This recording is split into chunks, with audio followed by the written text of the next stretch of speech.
Kumusta naman yung mga mahilig magpuyat? Itong pagmumukha na to. Alas 3 na to ng umaga natulog. Puyat pa more. Yan. Diyos me, Marimar. Happy Tuesday. Ay, Wednesday na pala. Happy Wednesday to all.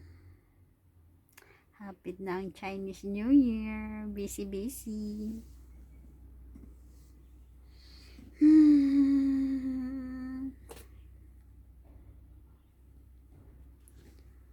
Yan. Busog yarn. Busog yarn.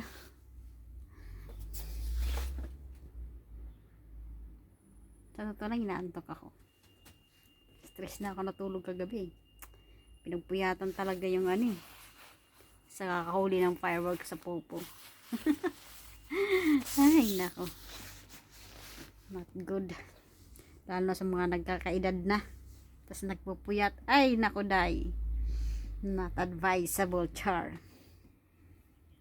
Hanggat maaari, di talaga maganda magpupuyat. Iwan ko ba?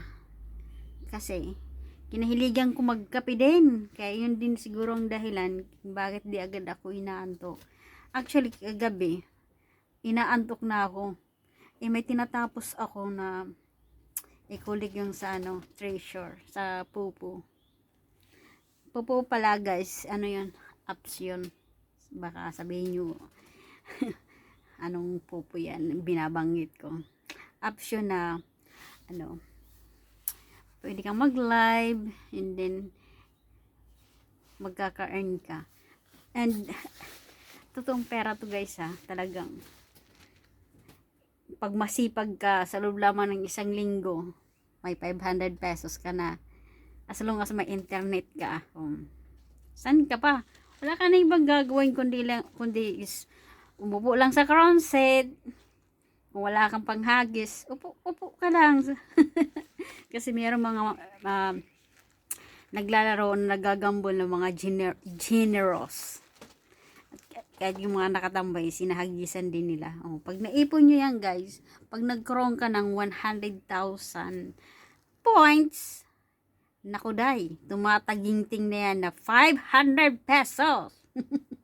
Yes. Ngayon guys, kung hindi ka pa nakapag-download or wala ka pang apps ng Pupo apps, mangyari na, kung interesado ka kung paano kumita, comment down below. Hindi guide kita. That's it for today. Wala lang kasi ako may upload. Happy Wednesday all. Nantok yarn.